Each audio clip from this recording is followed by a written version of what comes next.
नमस्ते दोस्तों। स्वागत है आप सभी का आज के इस नए वीडियो में। दोस्तों आज इस वीडियो में हम बात करेंगे कि लास्ट के 40 डेज़ में एसएससी जीडी में हम ऐसा क्या करें, क्या स्ट्रेटेजी अपनाएं जिससे हमारा स्कोर 130 140 के करीब आ जाए। ठीक है, मैंने भी ऐसा क्या किया था लास्ट के 40 डेज़ में, तो वो आज मैं आपको इस वीडियो में अपना एक्सपीरियंस शेयर करने जा रहा हूँ। जैसे कि आप सभी को पता है एसएससी जीडी का रिजल्ट आ चुका है और आपका भाई को इस बार सीआईएसएफ में जो पोस्टिंग मिला है। ठीक है दोस्तों, तो हम चलिए वीडियो को स्टार्ट करते हैं। दोस्तों अब जैसे कि हमारे पास एसएससी जीडी का एग्जाम को 40 डेज के कुछ एक दो दिन ज़्यादा है। ठीक है, तो हम 40 दिन लेके चलते हैं कि अब हमारा एग्जाम 40 दिन हमारे पास टाइम है। तो आखिर इस 40 दिन में हम ऐसा क्या करें जिससे हमारा मार्क्स इंप्रूव हो सके। ठीक है, तो सबसे पहले बात मैं करता हूँ जो जिनका सिलेबस कंप्लीट नहीं हुआ, मतलब कुछ टॉपिक्स बाकी है, 2-4 टॉपिक्स या 5-6 टॉपिक्स, तो आपको क्या करना है। तो दोस्तों आपको सबसे पहले अपना सिलेबस कंप्लीट करना है। अभी दिसंबर चल रहा है और दिसंबर में अभी 10 दिन बाकी है, तो कोशिश कीजिए इस 10 दिन में आप अपना सिलेबस कंप्लीट कर लीजिए। अगर इस 10 दिन में आपका सिलेबस कंप्लीट नहीं होता है तो जनवरी का 10 दिन आप ले सकते हैं और 20 दिन में आपको सिलेबस एनी हाउ कंप्लीट करना है। भले दिन के 10 घंटा, 12 घंटा, 15 घंटा आपको देना पड़ेगा, लेकिन आप अगर सीरियस है, एसएससी जीडी का जॉब पाना चाहते हैं, अपना शरीर में वर्दी पाना चाहते हैं, तो आपको इतना टाइम देना पड़ेगा। एक 40 दिन आप खूब अब मेहनत कीजिए। ठीक है, तो आपको क्या करना है, सबसे पहले सिलेबस कंप्लीट करना है और उसके बाद आपको मॉक टेस्ट देना है। और अभी भी आपको क्या करना है, मॉक टेस्ट देना है। किस तरह से मैं बताता हूँ। जैसा कि मैंने अपना टाइम टेबल बताया था कि आपको सुबह को हिंदी पढ़ना है या आप अपने अनुसार जैसा भी पढ़ते हैं उसमें आप इंक्लूड कीजिए मॉक टेस्ट को। मॉक टेस्ट आपको कहाँ से देना, RWA ऐप से और टेक्स्ट बुक से। मैं भी कहाँ से देता था, तो RWA से देता था, टेक्स्ट बुक से देता था। ठीक है, टेक्स्ट बुक में आपको क्या करना है, जैसे कि आप हिंदी को पढ़ रहे हैं, ठीक है, तो उस समय आप क्या कीजिए ना, एक हिंदी का सेक्शनल टेस्ट दे दीजिए।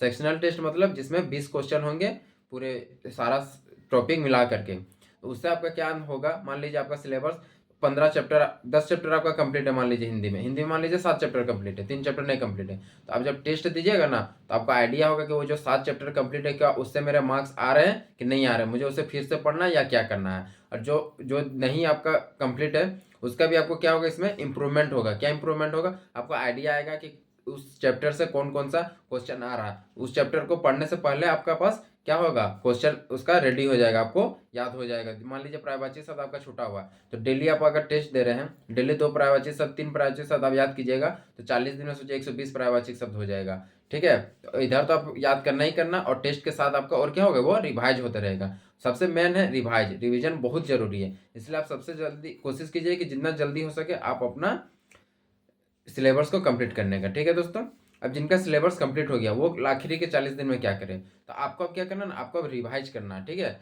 वही टाइम टेबल आपको फॉलो करना है। सुबह को आप हिंदी पढ़िए, मैथ पढ़िए, आप जो भी पढ़ते उसको पढ़िए, लेकिन अब कैसा आपको पढ़ना है। आप जैसे कि मान लीजिए सारा कंप्लीट हो गया तो आप चैप्टर ले लीजिए मैथ का ले लीजिए परसेंटेज। तो परसेंटेज को अब आपको क्या कोशिश करना है कि 2 दिन में मुझे परसेंटेज पूरा पढ़ लेना है। कैसे पढ़ लेना है, जैसे कि आप पहले पढ़ चुके हैं उसी को आपको रिवाइज करना है। ठीक है, देख लिए एक बार वीडियो को रिवाइंड कर लिए और उसका फिर आप क्या करने लगे, क्वेश्चन बनाइए, और जितना ज़्यादा क्वेश्चन बनेगा उतना आपको इंप्रूवमेंट होगा। ठीक है, ये करना है। उसके बाद आपको अब क्या करना है ना, मैथ जैसे कि आप पढ़ने के लिए मैथ का टाइम है, रिवाइज करने से पहले, कुछ भी करने से पहले आप क्या कीजिए, टेस्ट दीजिए। मैथ का जैसा परसेंटेज आप पढ़ने वाले हैं तो परसेंटेज का आपको क्या करना है, पहले परसेंटेज का टेस्ट दे दीजिए, चैप्टर टेस्ट। ठीक है, उसके बाद सेक्शनल टेस्ट दीजिए, को जरूर से जरूर सेक्शनल टेस्ट दीजिए मैथ का टाइम में। मान लीजिए आपका मैथ आप सुबह को पढ़ते हैं 8 से 11, ठीक है, तो उसमें आपको क्या करना है, एक सेक्शनल टेस्ट देना है मैथ का 20 मिनट का। 20 मिनट में कोशिश करना आपको पूरा कंप्लीट करना, जितना भी टाइम देता है। टेक्स्ट बुक ऐप से आप दे सकते हैं या रोजगार विथ अंकित में मिनी टेस्ट अभी लॉन्च कर दिए सर लोग, वहाँ आप दे सकते हैं। तो उसको आप टेस्ट दीजिए, कंप्लीट कीजिए मिनी मॉक को।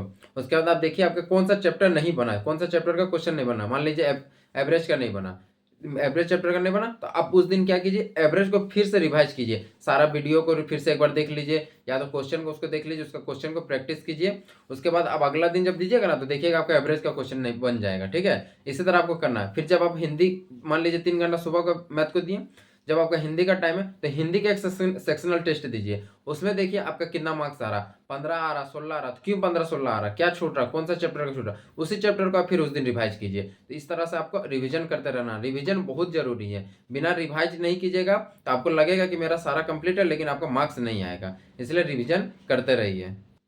आप अपने दिन को 4 हिस्सा में बांट लीजिए, एक हिंदी के लिए, मैथ के लिए, रीजनिंग के लिए और जीके के लिए। 2-2 घंटा या 3-3 घंटा जो आपको देना है आप दे दीजिए अपने अनुसार। उसके बाद क्या करना है, मिनी सेक्शनल टेस्ट तो आपको देना ही देना है। हिंदी स्टार्ट करने से पहले आप सेक्शनल टेस्ट दीजिए हिंदी का, मैथ से पहले मैथ का, जीके से पहले जीके का, और रीजनिंग से पहले रीजनिंग का टेस्ट दीजिए। ये आप कर लिए। उसके बाद आपको क्या करना है, एक फुल टेस्ट देना आपको डेली। डेली क्या करना, आपको full test previous years question का देना। उससे आपको क्या फायदा होगा, उससे आपका टाइम भी मैनेज होगा और आपका मार्क्स भी आपको पता चलेगा कि मेरा मॉक में कितने मार्क्स आ रहे हैं। ठीक है, मान लीजिए आपका 110 मार्क्स आ रहा है, 115 मार्क्स आ रहा है, तो आखिर और मार्क्स मेरे इंप्रूव क्यों नहीं हो रहे, कौन क्वेश्चन मेरे से नहीं बन रहे, वही सब आपको फिर से पढ़ना है, फिर से रिवाइज करना है। यही स्ट्रेटेजी मैंने भी अपनाया था। जब मेरा सारा सिलेबस कंप्लीट हो गया था तो मैंने क्या किया था, मैं डेली टेस्ट देता था। डेली डेली आपको टेस्ट देना ही देना है, टेस्ट बहुत जरूरी है। मैं डेली टेस्ट देता था। मान लीजिए मेरा मार्क्स नहीं आ रहा था, मैं देखता था कि कौन सा टॉपिक से नहीं आ रहा, एवरेज से नहीं आ रहा, मैं एवरेज को रिवाइज कर लेता था। हिंदी में मान लीजिए मेरा विलोम शब्द गलती हो रहा, तो वो विलोम शब्द और क्या करना है ना, आपको नोट करना है। जैसे विलोम शब्द आपका नहीं बना तो उसको एक कॉपी में आप नोट कर लीजिए और उसको फिर रिवाइज करते रहिए। ठीक है, संडे को आपको रोजगार विद अंकित का आरडब्ल्यू बैच में जो फ्री में टेस्ट आता वो आपको देना ही देना है, और पर डे आपको टेक्स्ट बुक या आरडब्ल्यू से कहीं भी टेस्ट देना है। और आरडब्ल्यू वाला एकदम जरूर दीजिएगा। क्यों दीजिएगा, क्योंकि उसका क्वेश्चन लेवल ना थोड़ा हाई आता है और आप डरिएगा नहीं। अगर आरडब्ल्यू में आपका मार्क्स नहीं आ रहा है, 100 आ रहा है, 110 आ रहा है, तो टेंशन लेने की बात नहीं, क्योंकि उसका क्वेश्चन लेवल थोड़ा हाई रहता है। मैं भी दिया था, मैं देखा था, थोड़ा लेवल अप रहता है। लेकिन वही आप प्रीवियस क्वेश्चन से जब मिलाइएगा ना तो क्वेश्चन ईजी आता है, उतना हार्ड नहीं आता।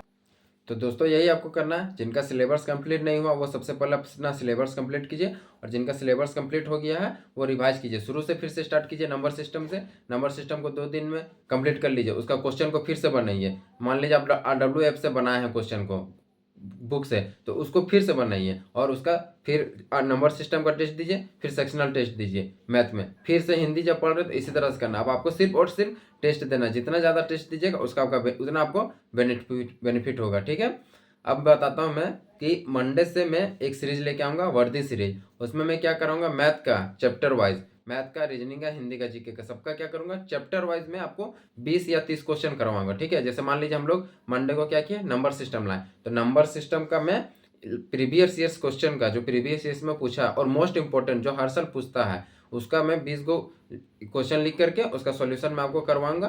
फिर रीजनिंग का इसी तरह से हम चैप्टर वाइज मंडे से मैं आपके लिए 40 दिन का टारगेट लेके आऊँगा कि 40 दिन में किस तरह से हम अपना मार्क्स को 120-30 कर सकते हैं। ठीक है, और देखिए दोस्तों अब आपको मेहनत करना पड़ेगा, क्योंकि इस बार आप कट ऑफ देख सकते हैं कितना ही ज़्यादा हाई गया है, बहुत ज़्यादा हाई कट ऑफ किया। तो अगर आप वर्दी आपका सपना है तो आपको मेहनत करना पड़ेगा। अगर आप सोचिएगा नहीं मेहनत करेंगे 2 घंटा 4 घंटे से, तो नहीं होने वाला, क्योंकि अगला साल और कट ऑफ भागेगा। क्यों ऐसा, क्योंकि इस बार फॉर्म भी ज़्यादा भरा है। आप देख सकते हैं इस बार भी 44,000 वैकेंसी था, लेकिन बहुत ज़्यादा कट ऑफ गया, और इस बार तो इससे भी ज़्यादा फॉर्म भरा आया। तो आपको मेहनत एनी हाउ करना पड़ेगा, तो टाइम दीजिए ज़रूर से। और मैं सीरीज स्टार्ट करूँगा, उसमें मैं प्रीवियस से क्वेश्चन करवाऊँगा चैप्टर वाइज। ठीक है, यही बताने के लिए मैं ये आज का ये वीडियो बना रहा हूँ।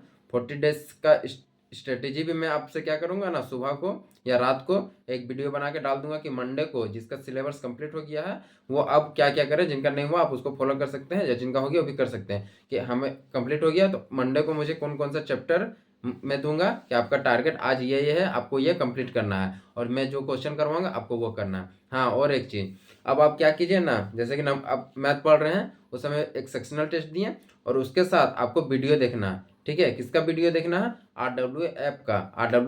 आरडब्ल्यू रोजगार विद अंकित सर लोग अभी क्या किए हैं, स्टार्ट किए हैं यूट्यूब में टेस्ट सीरीज, तो उसका वीडियो आपको देखना है। स्पीड बढ़ा करके देखना, लाइव नहीं देखना। ठीक है, स्पीड बढ़ा करके आपको देखना है। मान लीजिए मैथ का कोई सर सीरीज करवा रहे हैं, तो कल जो करवाएंगे उसको जब आप मैथ का जब टाइम रहता उसको आप देखिए, उसको उससे देखिए, तो उससे आपका क्या होगा, 20 क्वेश्चन सारा कंप्लीट, सारा मिला हुआ 20 क्वेश्चन कंप्लीट हो जाएगा, और फिर आप टेस्ट दीजिए। ठीक है, ये भी आपको अब इंक्लूड करना है। इससे क्या होगा ना, आपका क्वेश्चन प्रैक्टिस होगा, आपका सिलेबस कंप्लीट हो गया और आपका क्वेश्चन प्रैक्टिस होगा, तो इससे आपका मार्क्स भी इम्प्रूव होगा। ठीक है, अब मैं आपको एक अलग से वीडियो बनाऊंगा जिसमें मैं मैथ का, हिंदी का, रीजनिंग का, जीके का 40 दिन का अलग अलग बताऊंगा कि कब टाइम देना है आपको और कैसे कैसे पढ़ना है, कौन कौन सा इंपॉर्टेंट टॉपिक पढ़ना है। ठीक है दोस्तों, तो चलिए मिलते हैं नेक्स्ट वीडियो में।